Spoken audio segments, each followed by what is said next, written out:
I'm your host, Ilana Kozak, and welcome to the Medcastplus show. On the show, I will feature local community physicians who are experts in their respective field and who will share their experience and wisdom so we as a community can become an area of powerful influence and betterment.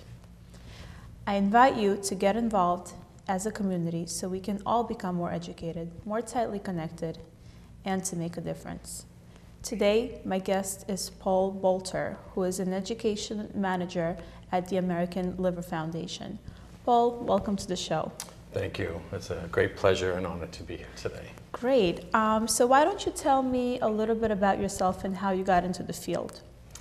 Well, I'm from Boston, Mass. I've been in New York now 7 years, and in my work in Boston, I was very much involved in HIV, substance abuse, working with the homeless, marginalized populations such as immigrants, people of color, LGBT youth. And in 2001, I transferred into the hepatitis C area when there started to be more grants and more opportunities to start spreading awareness and addressing the issues. And I was in that field. I was working in that current position for the health department. I was the first educator for the health department there. And after a few months into the job, teaching and reaching out to people about hepatitis C, I ended up finding out that I was diagnosed with hepatitis C.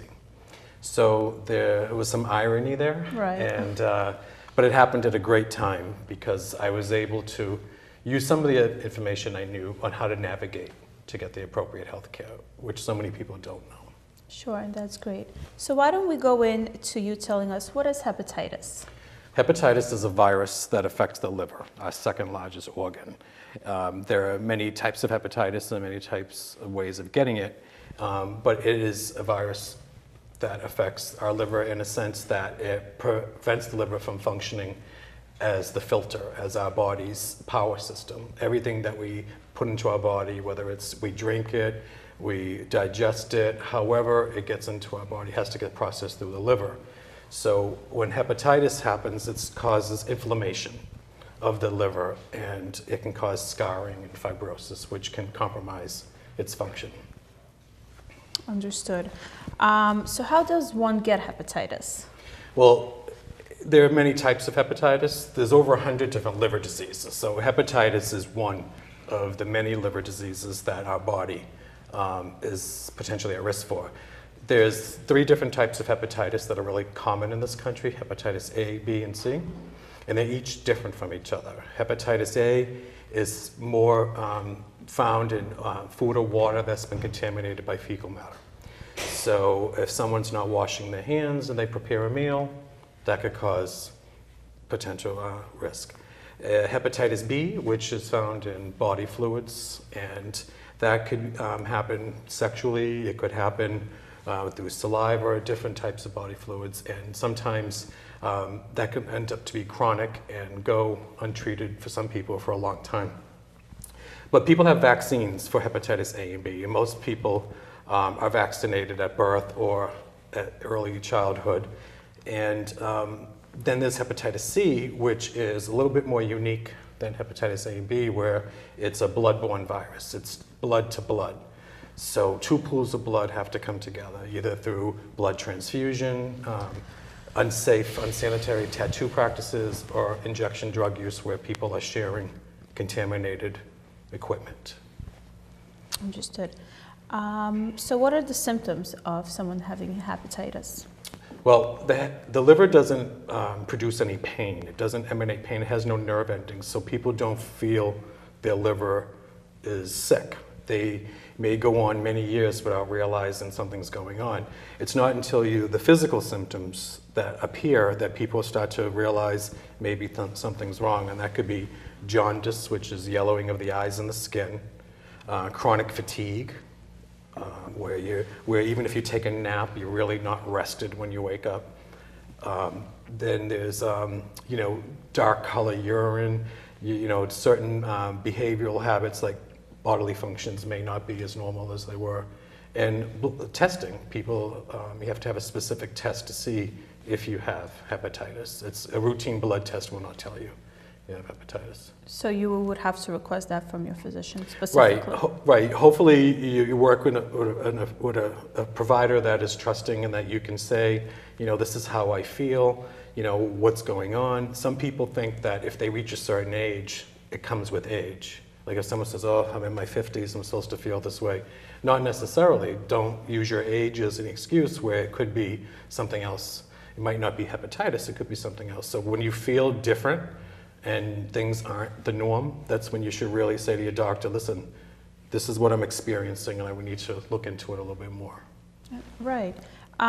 So what are some myths about hepatitis? Well, you know, there's many, you know, because there's many types of hepatitis. So how people get each of these, you know, comes with stigma. It comes with assumptions, you know. Hepatitis can lead into cirrhosis or liver cancer. So a lot of people would think, well, if I have hepatitis and I have cirrhosis, is it because I'm an alcoholic? And that's not always the case. Alcohol is one way of getting cirrhosis, but it's not the only way. And with hepatitis, you know, if I contract hepatitis C and I know it's from blood to blood, maybe sharing needles or tattoos, does that mean that everybody that gets a tattoo has hep C? Or do I have to be a drug addict and face that stigma as now I have this disease? So there are a lot of different myths, but the bottom line is testing and awareness are key. If you're aware of these viruses and you think you may be at risk, get a test and find out for sure, and get the vaccines for hepatitis A and B. Okay. Well, how do I know that I have liver disease? Well, like I said, you know, your liver may not tell you, hey, I'm in pain, help me out. Some of the physical symptoms, like I mentioned, but it has to be specific lab test, because if you say to the doctor, I've gained a little weight, you know, I'm not doing much exercise and my diet's changed, that might be a sign to say, hey, well, maybe this is why you're feeling the way you do. But sometimes you really have to be a little bit more open so that the provider will think, well, this is not the normal pattern for this patient. If your liver enzymes are really high, that might be an indicator something's going on. If you are HIV positive and you have another illness, that might be a precursor to explore testing to see if you are in fact at risk of hepatitis or anything else. So there's a lot of different ways to find out, but it's usually the person knows their body, and hopefully the provider that they're working with is working with them to say, this is what I think is happening, or asking the right questions. Right. So what are some other types of liver disease other than hepatitis? Well, there's over 100 different types of liver disease. You know, there's NAFLD, which is non-alcohol fatty liver disease, which is a fat accumulation in the liver, which prevents the liver, again, from filtering, and it blocks the bile ducts so that we're not getting our nutrients from our meals. It really interrupts the function of the liver. There's, the cirrhosis which could lead to liver cancer if left untreated. Some people can go from a healthy liver to fatty liver and get reversed. Fatty liver is reversible because the liver is the only organ that can rejuvenate itself. But left untreated or undiagnosed, it could lead to cirrhosis, cancer, and maybe, transplant or partial transplant, if that's possible. So there are a lot of diseases out there that impact certain populations. Right now, hepatitis C is, really tied closely to the baby boomer, which people born between 1945 and 1965. But we're seeing over the last 3 years in New York City, Chicago, and across the country that the young folks between the ages of 18 to 29 are now starting to represent newer cases of hepatitis C. So it's not just the baby boomers. And working with youth is really tricky because, there's a different generation. There's a different educational messages, different outreach methods to say, hey, this is what's happening to folks in your age group. How do we address it? Yeah, and we've touched a little on that, but can you tell us more about how liver damage can be reversed? So if someone has the diagnosis of fatty liver disease, for example, blood tests will show like maybe a cholesterol is really high, triglycerides, diabetic levels, different tests that'll say, hey, this is what we think is going on. Then maybe they'll do an ultrasound or a fiber scan to see if there's any damage or swelling. And based on your history, have you gained a significant amount of weight? Are you inactive? What's going on with you?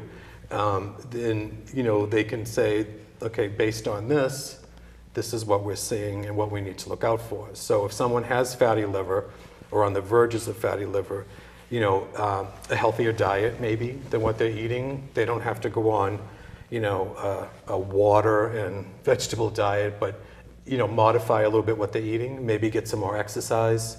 And then, if they lose half that weight or more than half, that liver can rejuvenate back to its healthy self, because the liver is the only organ that can do that. But if they don't, then that's when the disease can progress into other things.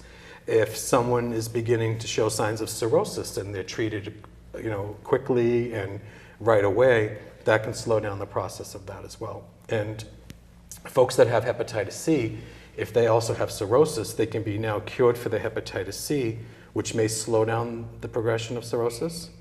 But once they're cured from hep C, the cirrhosis is still there. So they can still get more treatment for the cirrhosis because now their liver will be a little bit healthier.